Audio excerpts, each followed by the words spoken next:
This is the IELTS Listening Test. You will hear a number of different recordings and you will have to answer questions on what you hear. There will be time for you to read the instructions and questions, and you will have a chance to check your work. All the recordings will be played once only. The test is in 4 parts. At the end of the test, you will be given 10 minutes to transfer your answers to the answer sheet. Now turn to Part 1.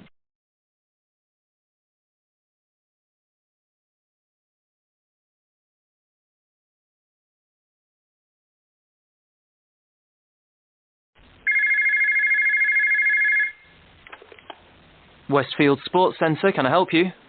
Yes, I hope so. I've recently moved to the area and I want to do some sports activities. Well, we have excellent facilities, including a new gymnasium and several tennis courts. Our tennis team are always looking for new people. Oh, I was never any good at gymnastics, and I don't think I've got the time to put into learning tennis. No, I'm more interested in swimming, and I'd also like to take a few yoga classes if I can. Okay, well, we have 3 swimming pools, an Olympic-size 50-metre pool and a 25-metre pool, which are both outdoors, and a heated indoor pool, which is just 15 metres long, but is very popular with our members in the winter. I bet it is. Do members have to pay to use the pools? Well, members don't pay for the pools if they just want to swim laps on their own. We even offer complimentary classes for beginners, but we do charge a small fee if you want to take part in the advanced training sessions. And there's also a fee for our water-based Keep Fit class. Right. And would I need to book any of the facilities, or can I just come whenever I want? We don't actually allow anyone to book the swimming lanes or the gym equipment, but for safety reasons, we can only have a maximum of 7 people in the sauna at any one time, so you do need to put your name on the list for that. Fine. Now, I'd also really like to take a yoga class. Do you have any? Yes, there are classes on Monday, Tuesday and Friday in the morning from 10 till 11, and then every Saturday and Sunday in the evening. Those classes are a bit longer, starting at 6 and finishing at 7:30. Right, I'll just make a note of that. So, does that mean that if I enroll, I can come on each of those days? No, each day is a different level, so you only come once a week. Oh, I see. Well, I've been doing yoga for a little while now, but I am still finding it quite difficult. Which level do you think I should choose? Most people start at the lowest level, and then you can talk to the instructor about changing if you think it's too easy. Okay. How much are the classes? They're £1.50 an hour for members. Great. Now, I'd like to come in and look at the facilities. Would someone be able to show me around? Yes, no problem. Who should I ask for? Ask for me. My name is John Doherty. That's Doherty. And should I just ask for you at the reception? Actually, my office is on a different level. Take the lift up to level 1 and you'll see my name on the door right in front of you. Great. I'd like to come tomorrow, if that's okay. What time suits you? Well, I have appointments from 9 to 10:30, so could you make it 11? I'm sure that will be fine. But can I just take your direct number in case something else crops up? That's a good idea. My number's 0117 965 478. Great. I think that's everything, so I'll see you tomorrow. Oh, my name's Alison Martin, by the way. Thanks, Alison. See you tomorrow. That is the end of part 1.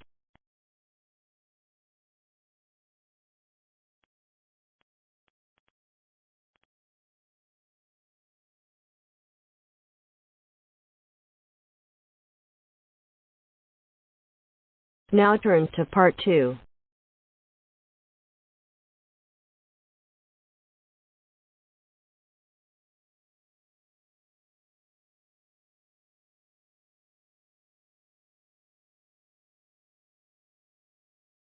You'll hear a coordinator for the annual ski and snowboard exhibition talking to the audience about some practical information for the whole event.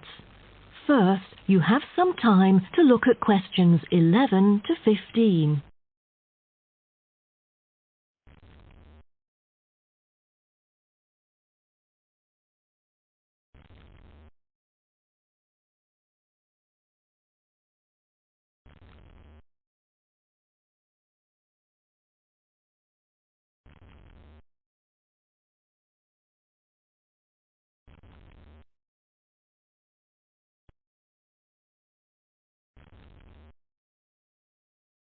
Now, listen carefully and answer questions 11 to 15. Good morning, everyone, and welcome to the annual ski and snowboard exhibition held from April the 8th to 17th. I am Mary Granger, coordinator of the event this year. The 10-day event features many highlights. As a snow sports lover, I know you are looking forward to a great time here. Now, I'd like to offer you some practical information about the whole event and what to expect from it. This might be the first time coming here for some of you, so for those who are still wondering about the right accommodation, I recommend Sky Hotel. It has its own health and sports clubs, just like most of the hotels here, but I love it because of its incredibly cosy beds, which guarantees good rest after an exhausting day of exploration. If you haven't brought your own equipment, like poles, boots and skis, they are available for purchase or rent at Ski Set or Snow Rental. The exhibition this year provides a colourful look into the history of skiing and an inspiring peek into the future prospects of the sport. Apart from the fascinating photo exhibitions and the most up-to-date skiing gear like always, this year we have added 4 computers which can imitate the process of skiing, ensuring the same physical activity and sensations that appear during the skiing process on downhill slopes. But I have to warn you that it might be quite time-consuming to line up for the free trial experience. Many have posed the question as to how to enter the skiing and snowboarding competition. Well, rather than filling out the back of the entrance ticket or bombarding the committee with emails, the most effective method is by checking out the exhibition newsletter delivered every month for availability. At the most beloved local event, the exhibition has also drawn attention from the press. Last year, massive media coverage was on the worrisome amount of snowfalls. In order to avoid the same predicament, several artificial skiing slopes have been built.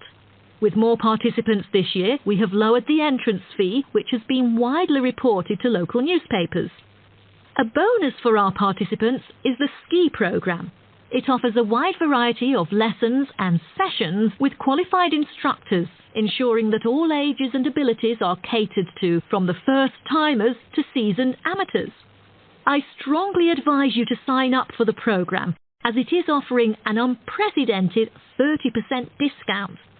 That's mainly because we are cooperating with the programme organiser, who promises affordable prices only for the participants of the festival this year. Before you hear the rest of the talk, you have some time to look at questions 16 to 20.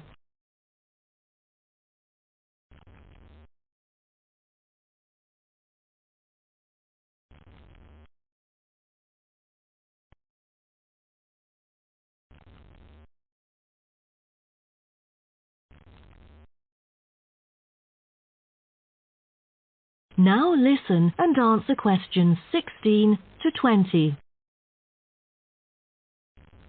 Now, I would like to introduce you to the list of presentations during the following week so that you can better plan your schedule. The first presenter, Simon, is one of our best ski instructors. As an experienced instructor, he will inform you about the dangers that face skiers and snowboarders. Accidents happen mostly to those who are careless or ignorant. Good risk management involves considering both the probability and consequences of an accident. The next speech, titled Solution, is given by Jamie Kurt. A list of problems may occur to novice skiers and snowboarders. So, he is going to offer useful information for first-timers on choosing the appropriate gears, the right dress code and ways of protecting your skin. For instance, some of you may have rented the skiing equipment, but rental footwear is notoriously uncomfortable. Then, Jamie will provide instructions to help make your footwear fit better. The third speech is about a documentary introducing skiing and snowboarding and the difference between the two sports. It also depicts a group of snow lovers exploring new slopes with breathtaking views. The director, Andy Fisher, will be there addressing the whole shooting experience. The fourth talk is about the tricks of skiing presented by Harry Tyson. It is most useful for those who have already tried skiing yet still need more practice to master the sport. Harry will teach you how to turn more skillfully. A lot of people can keep their skis roughly parallel, but there's no point if you make it hard to work with and slide around out of control. Useful exercises will also be suggested to improve your parallel skiing technique so that you can tackle steeper slopes and enjoy yourself more. Jason Smith will be the last presenter, mainly addressing towards advanced skiers. He manages to apply snow climbing into skiing. Climbing in soft snow, you are floundering around. Walking becomes harder, so a good trick during climbing is to maintain a wider gait, approximately shoulder width, so that you are more stable while walking. This works for skiing as well. That is the end of part 2. You now have half a minute to check your answers.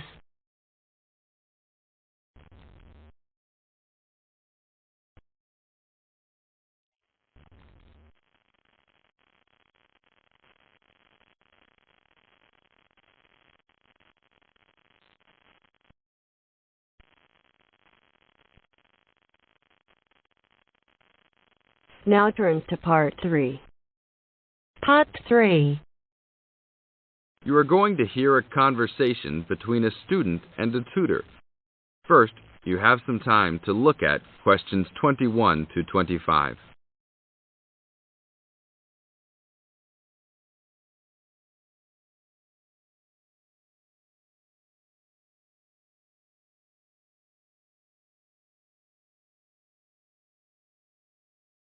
Now listen to the tape and answer questions 21 to 25.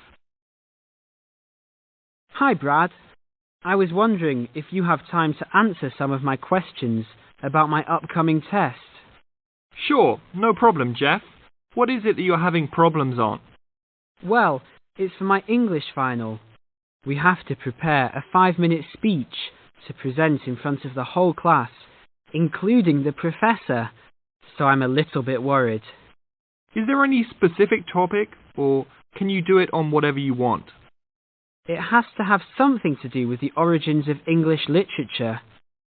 I'm thinking of doing it on Shakespeare, but I bet many other students will have the same idea. That's fine. Don't worry if others are doing the same thing. As long as you do a good job, that's all that counts. A good professor will grade all students fairly. You really think so? I suppose Shakespeare is the most famous author, so it should be fine. Besides, Shakespeare has so many works. You only have to choose a couple of them and talk about those. I guess you're right. Do you have any advice about how to prepare a speech? First, you need to select your topic. Have you done this yet?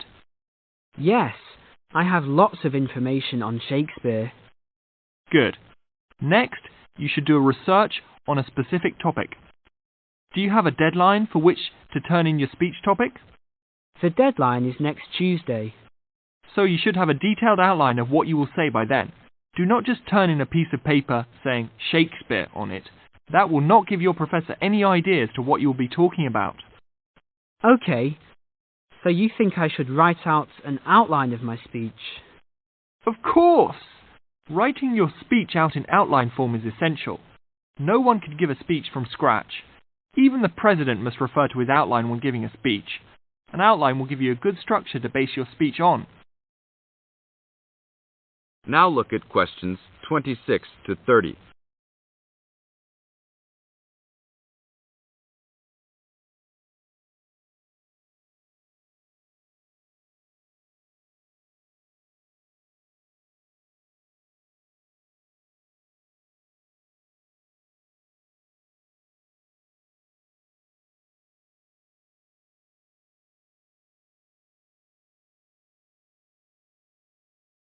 Now listen to the tape and answer questions 26 to 30. That's true. I was thinking that I would do an outline last, after I figured everything out. But I think your idea is better. What should I do after I have an outline prepared? You should then write the speech out, word for word, what you're going to say. This is so you'll have a firm idea of what you will say. It doesn't mean that the speech you will give will be exactly the same, but at least you have a fairly good idea what the final product will be. At this point, I can read it over for you if you want. Really? That would be great. I would appreciate that so much. No problem. Once you write it out, the next step is to practice giving the speech. At first, you can do it in front of the mirror, so you can see your expressions in your presentation. After that, you should practice giving your speech to some friends. I can listen to it for you too. That's a great idea. I really owe you a big favour then. Sure, you can do my Latin homework for me. Just kidding. Seriously, don't worry about it. I can help you with anything you need.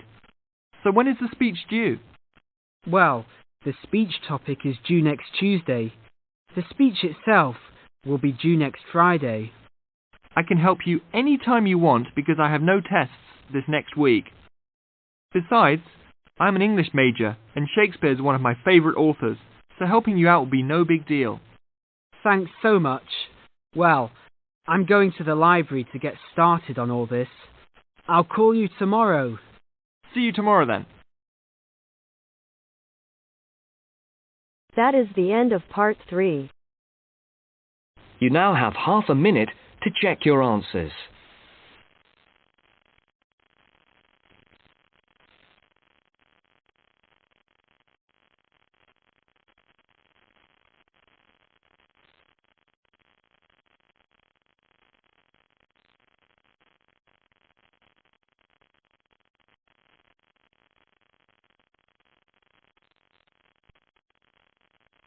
Now turn to part 4.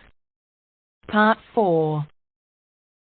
You will hear a historian giving a presentation about techniques to identify the origin of handwritten books from the Middle Ages.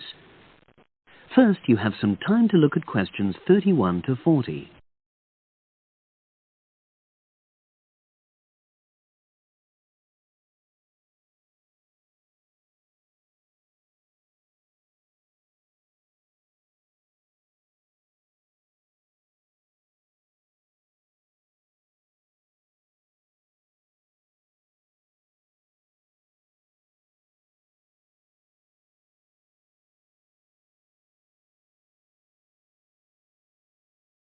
Now listen and answer questions 31 to 40. My presentation today is on how the science of genetics is being used to shed light on the origin of manuscripts, anything written by hand, produced in the medieval period, that is, the period between the 5th and 15th centuries AD.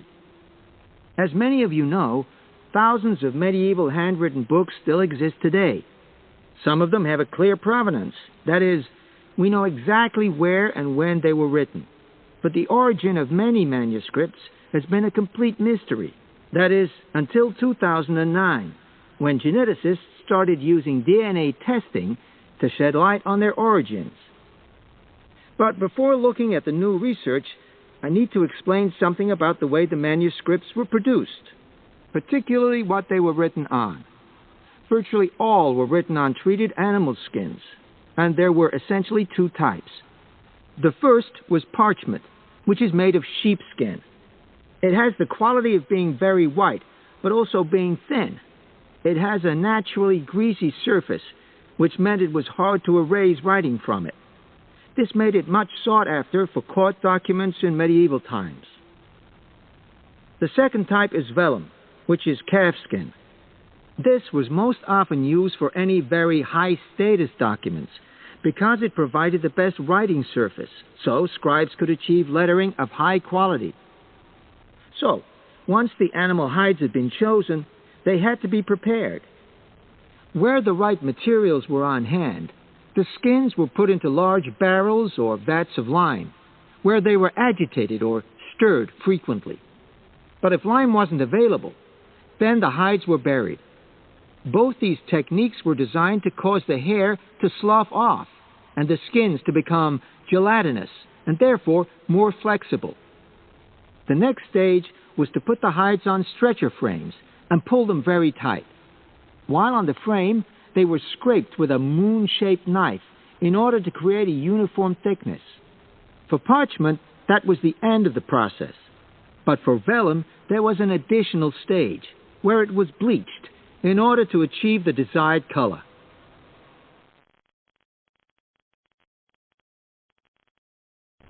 So, what does all this preparation mean for the quest to identify the origins of mystery manuscripts?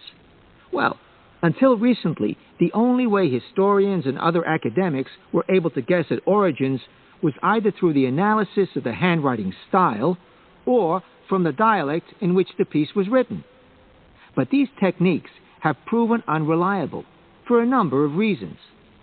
It was thus decided to try to look at the problem from a different angle, to start from what is known, that is, the small number of manuscripts whose origins we do already know.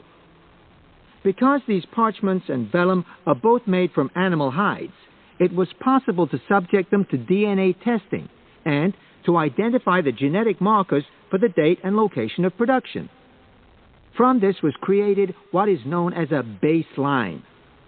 The next stage was to test the mystery manuscripts, finding their DNA characteristics, and then making comparisons between the known and the mystery scripts. Genetic similarities and differences enabled the scientists to gain more information about the origins of the many manuscripts we had known virtually nothing about up to that point. Now you might ask, what are the potential uses of this new information? Well, obviously, it can shed light on the origin of individual books and manuscripts. But that's not all. It can also shed light on the evolution of the whole of the manuscript production industry in medieval times. And because that was such a thriving business, involving very large-scale movements right across the globe, the new data in turn help historians establish which trade routes were in operation during the whole millennium. Now, if anyone has any questions... That is the end of part 4. You now have half a minute to check your answers.